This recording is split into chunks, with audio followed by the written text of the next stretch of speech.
So Daredevil 2003 was garbage, but it did make enough to warrant a sequel, but not one to actually get a full-on sequel, so we got a spin-off sequel instead.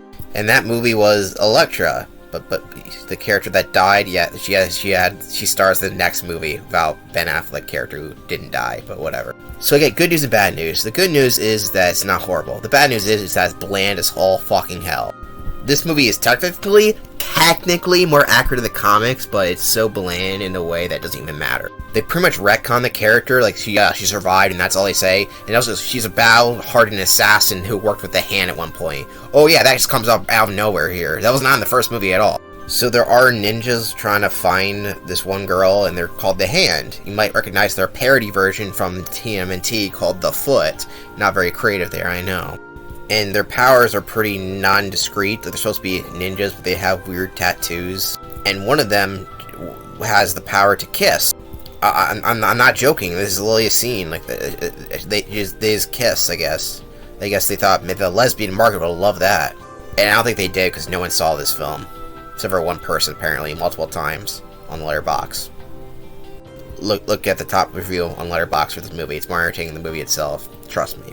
So this film, the biggest problem is that there's interesting things that happen before and behind the scenes, but we barely see any of these. In fact, the ninjas, they just attack and that's about it. They want a girl and that's pretty much it. Elektra protects the girl.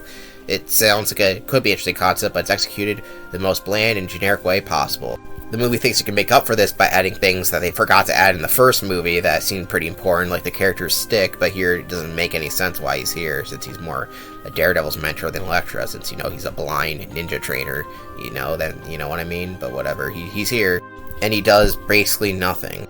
So I really had nothing to say. This film has, nothing going on. Elektra's kind of a bland character, given not much personality. She's more likable than Daredevil is, but that's not saying much. She actually wears the color red.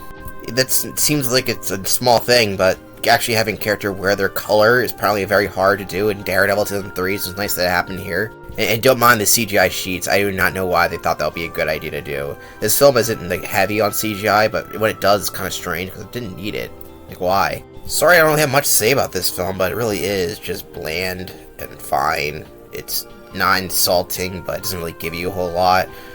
If you like Jennifer Garner, I guess, films, you might like this. But it's not really written that well. She's assigned to do assassin missions, and then she finds these people that you just assume that she's gonna kill them. And she assumes, oh, what? I have to kill these people? What do you fucking expect?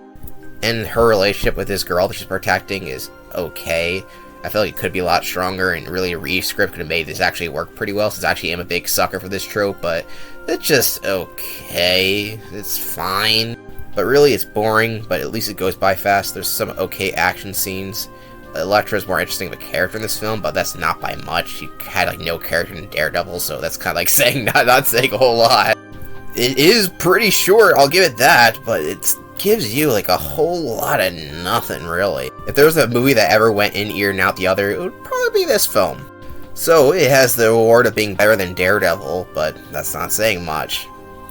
So yeah, this character would not return until the 2015 Daredevil Netflix show in the second season, and she was done a lot better there, but still not that great. I think the second season Daredevil was not that great. It was good, but it was a little mixed bag, but I'm not going to be talking about the Netflix TV shows, but I do recommend watching the Daredevil show anyway, because it's so good, and the new Disney Plus one is also pretty fine. Like that, definitely better than the 2003 Daredevil movie, but we're not talking about that. We're talking about Elektra, which is a film so bland that I'm talking about other things not relating to it. Yeah, the film was not that great, but I guess it gave a reason for them to bring her back for Deadpool and Wolverine as one of the main returning ones. Not really that main, but enough to get enough screen time. And honestly, it's Jennifer Garner just alright as Elektra. Maybe if they did redid it from the ground up, it could have worked better. And she does know how to use a sigh. That's something. But other than that, it's mostly to do with the scripting and the films in general just not being that great. Elektra is a pretty quick, easy popcorn flick just to skim by if you're ever curious, but there's so much better action movies of the same genre, and even just Marvel films in general. And honestly, Daredevil 2003 is technically a more entertaining film. I just hate it, because everything it does gets under my skin, but it's more entertaining. And Elektra's just a boring film. It has some interesting concepts from the comics that it implements, but doesn't do anything with them. It's kind of a shame, but oh well. thank you for watching, and next time we'll be doing a much more interesting film to talk about, which is Fantastic Four, so I'll see you then.